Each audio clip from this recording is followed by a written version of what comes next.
Halo semuanya. Assalamualaikum warahmatullahi wabarakatuh. Bertemu lagi dengan Miss pada mata pelajaran IPS. Sekarang untuk kelas 8. Pada pertemuan kali ini kita bahas perkembangan ekonomi maritim Indonesia. Nah, apa sih ekonomi maritim? Maaf ya kalau terdengar banyak suara. Di sini di rumah lagi ada something gitu ya. Tapi kalian paham ya. Nah, maritim itu nih ya, maritim ini berkaitan dengan laut. Kan ada tuh ya lagu, kalau agak salah lagu zaman dulu nih. Nenek moyangku seorang pelaut.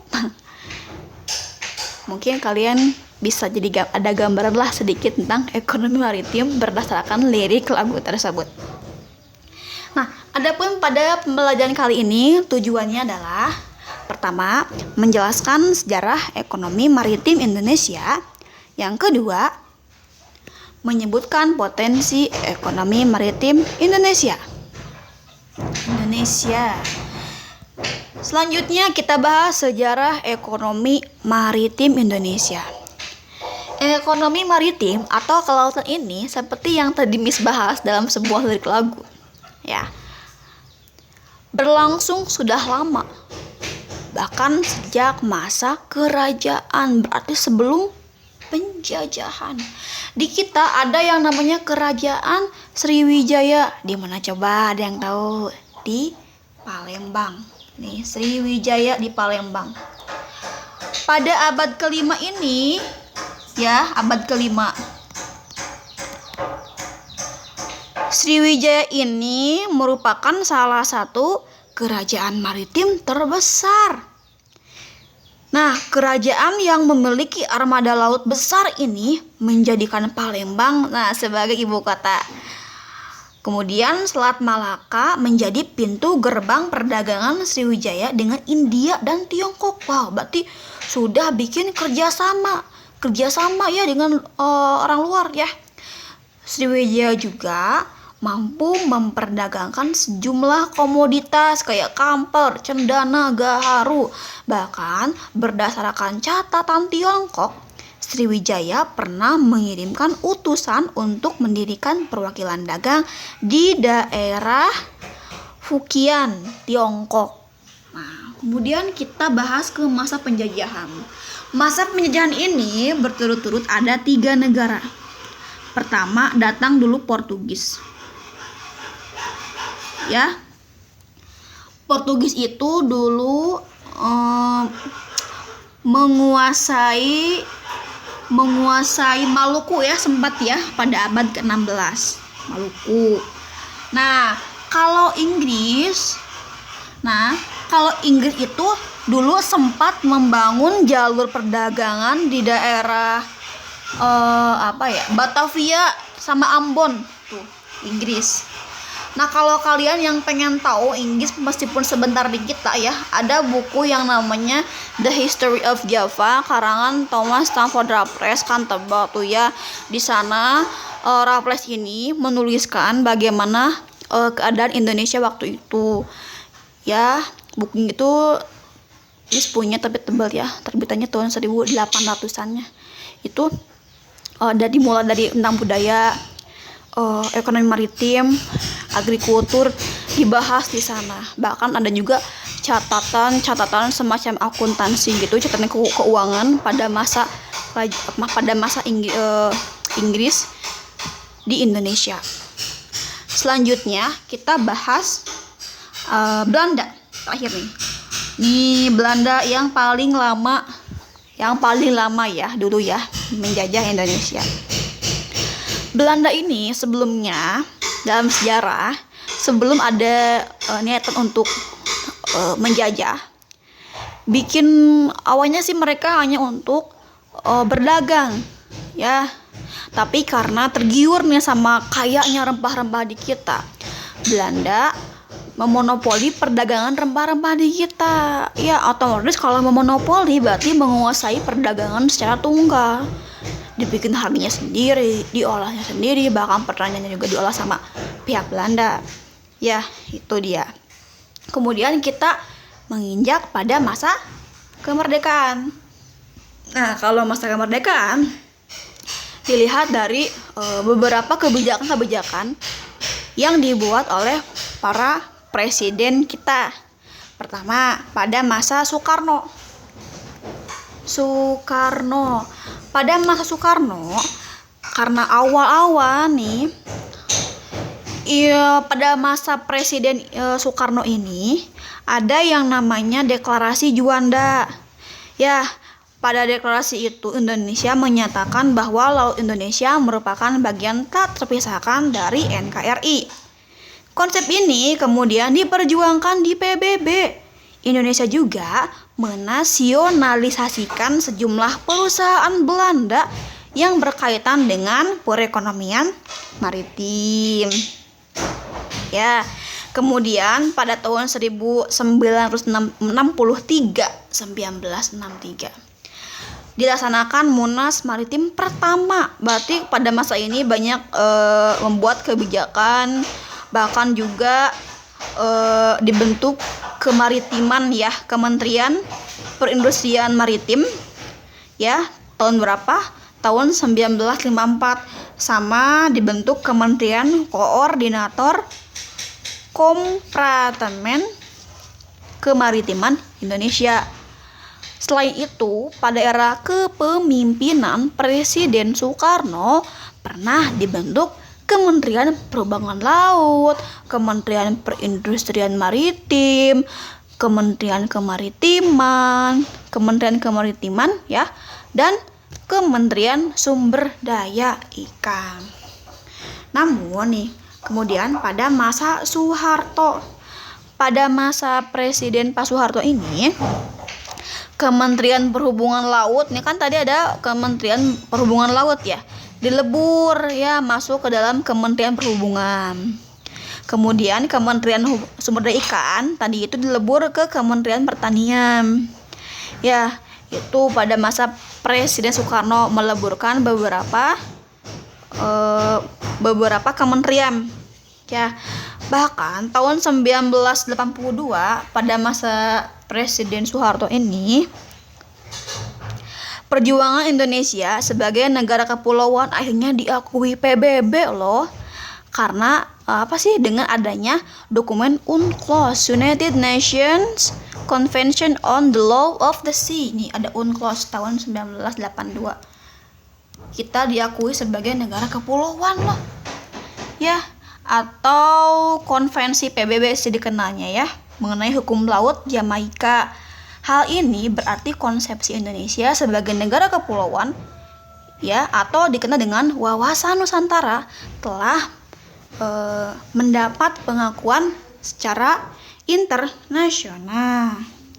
Kemudian dilanjut pada masa Presiden B.J. Habibie, Abdurrahman Wahid, dan Megawati Soekarno Putri.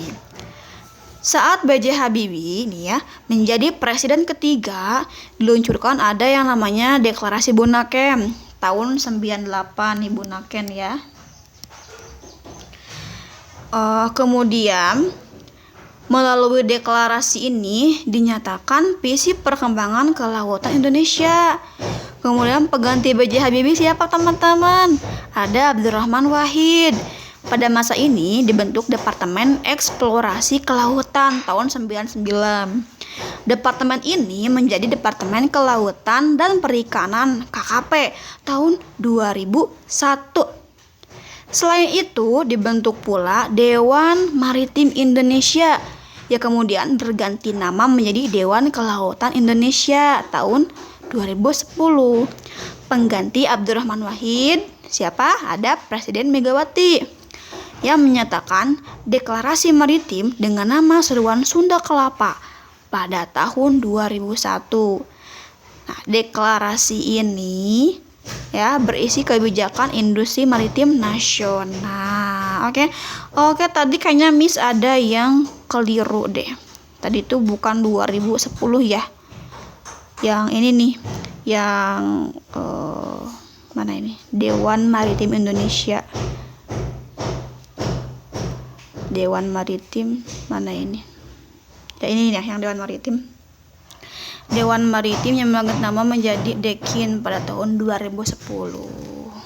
Betul sih ya sekarang ya, maaf ya. Miss keliru lagi.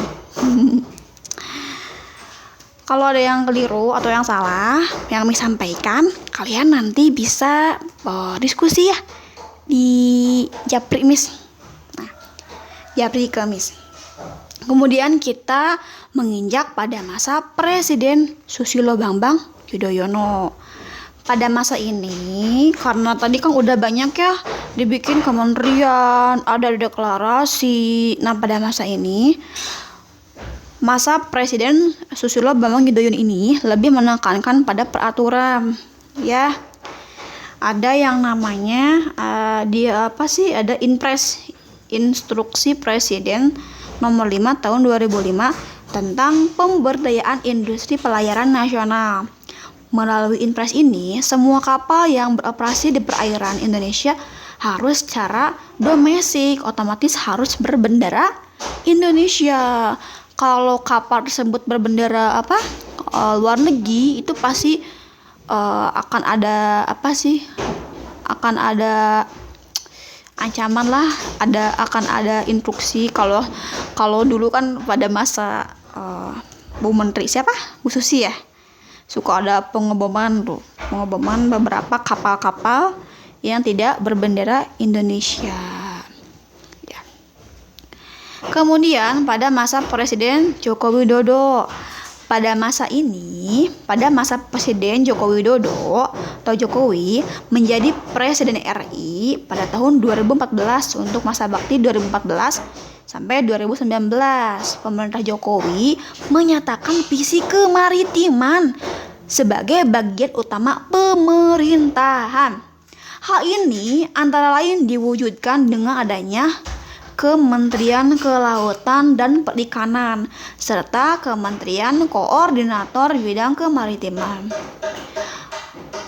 Pak Presiden Joko Widodo juga mencanangkan 5 pilar pembangunan ekonomi serta poros maritim dunia pada KTT Asia Timur tanggal 13 November 2014. Selain itu, di depan forum G20, kelompok 20 negara ekonomi utama dunia pada tahun 2014. Presiden Jokowi juga menyatakan Indonesia akan mengoptimalkan pemanfaatan potensi laut dengan ekonomi maritim. Maka nggak heran pada masa itu ya, pada masa 2014-2019 itu ada namanya Bu Susi. Ya, beliau sangat menggembor-gemborkan tentang potensi ekonomi maritim kita.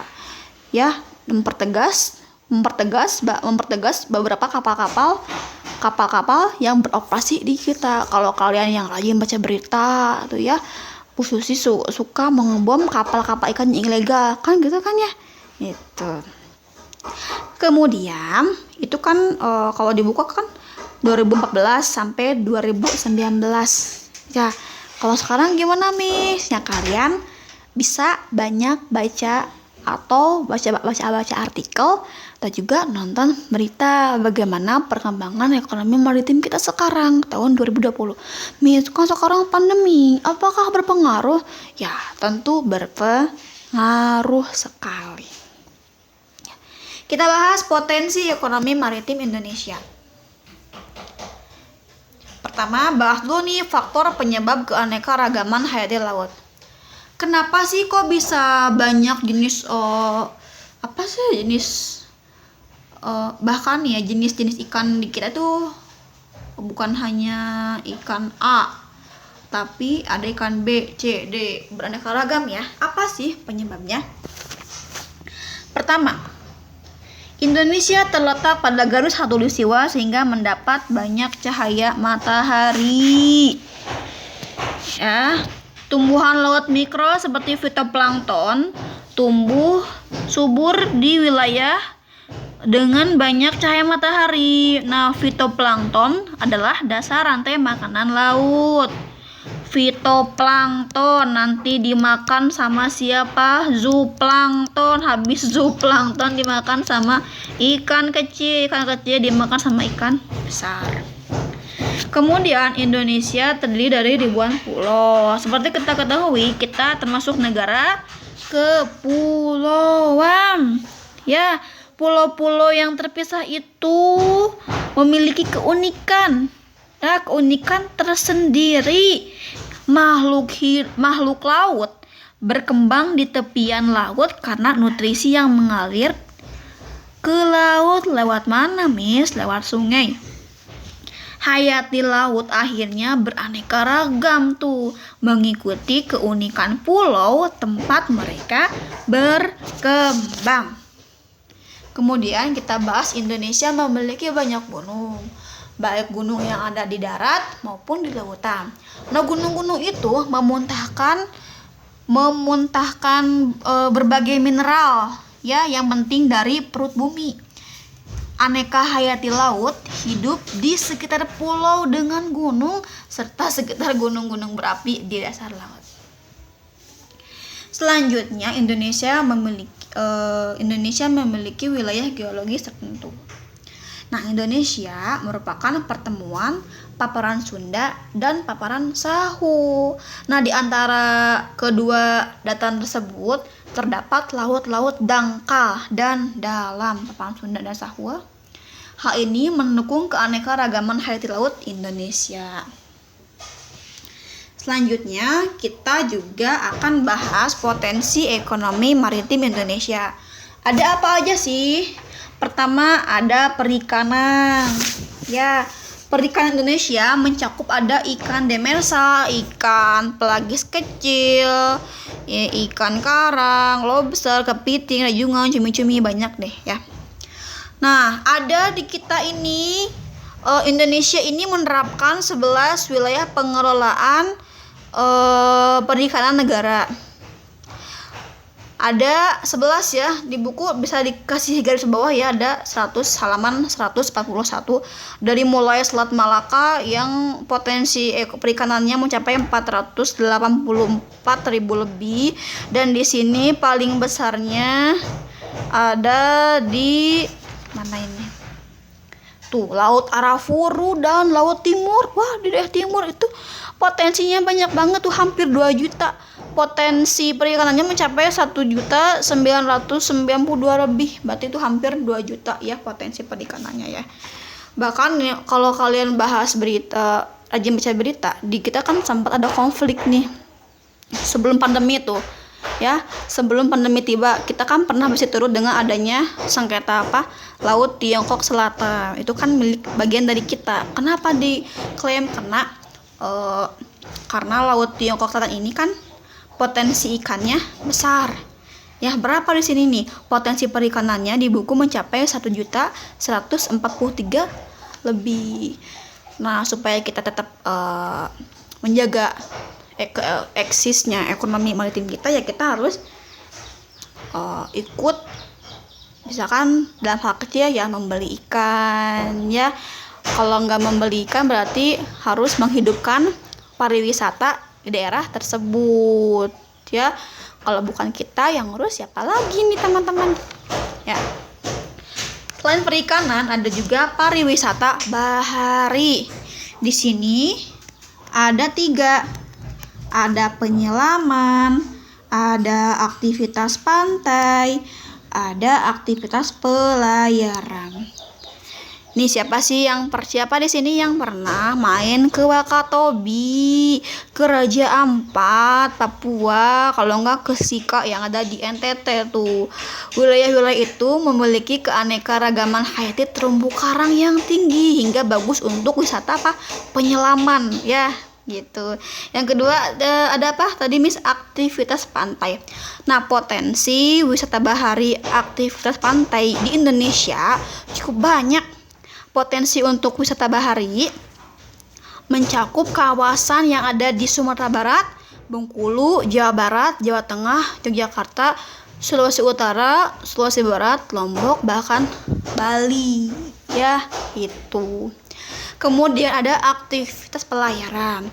Sejak tahun 2019, pemerintah Indonesia telah menyelenggarakan kegiatan Sail Indonesia yang bertaraf internasional. Setiap tahun wilayah Indonesia menjadi tujuan utama telah diselenggarakan Sela Bunaken tahun 2009, Sela Banda 2010, Sewa Katobi tahun Belitung tahun 2011. Jadi intinya kegiatan ini adalah kegiatan di mana kerjasama dengan negara lain supaya berkeliling laut Indonesia. Ya, kalau itu kan kalau di Indonesia. Di Jepang juga ada yang namanya ada event namanya KPN. KPN di kita, KPN di Indonesia, Kapal Pemuda Jepang apa ASEAN ya. Pokoknya ya ada acara ya di ASEAN sama Jepang. Kalau Miss dulu kan pernah ikutnya PPAN, ada yang namanya KPN, itu kapal pelayar ya. Tugasnya apa?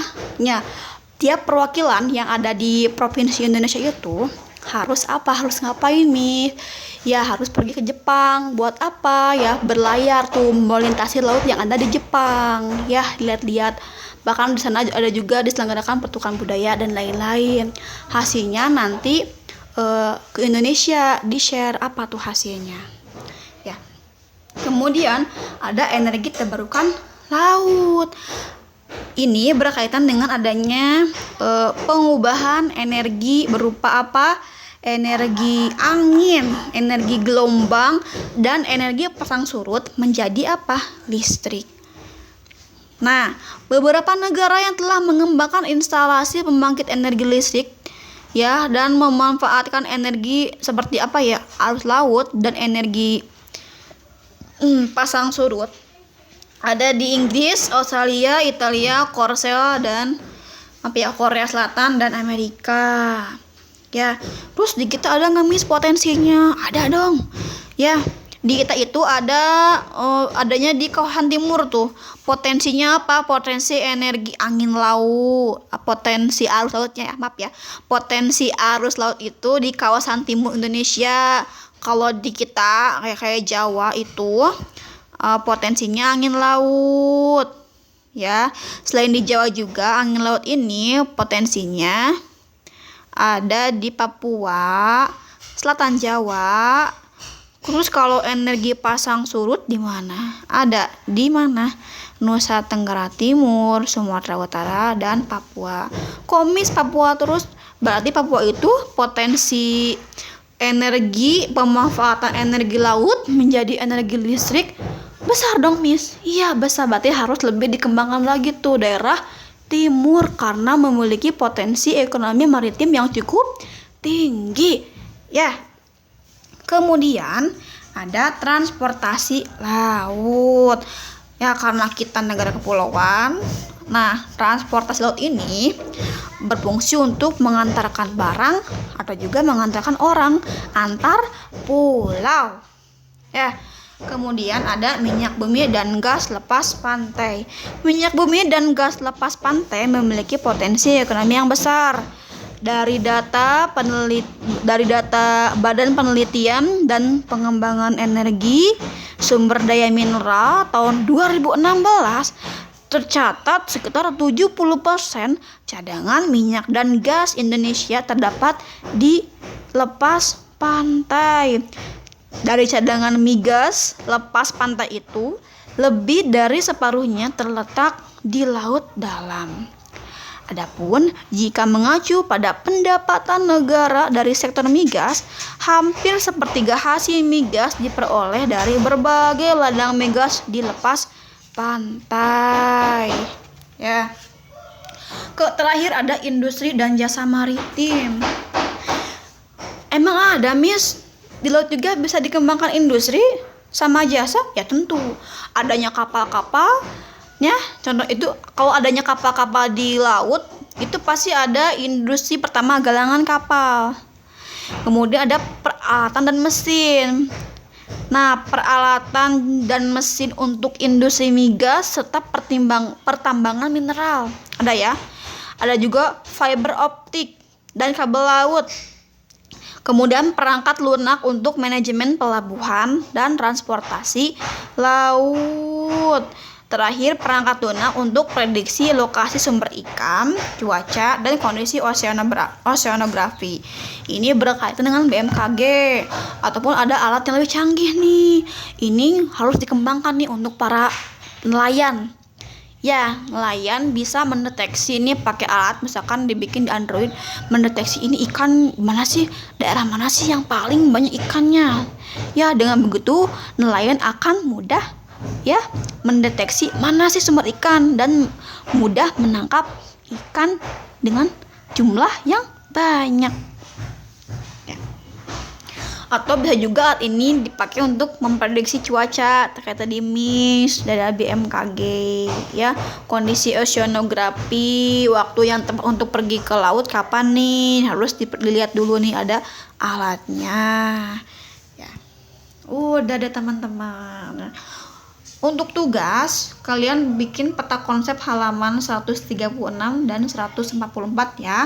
Kemudian yang kedua, tuliskan daerah mana saja yang di Jawa Barat. Daerah yang kayak gimana, Miss? Pokoknya yang memiliki potensi ekonomi maritim. Sama apa saja komoditasnya, apa saja yang dihasilkan. Contoh ada yang bikinnya Cirebon, Miss di Cirebon ada udang nih, ada laut nggak di sana? Oh enggak, Pangandaran, di Pangandaran ada apa tuh?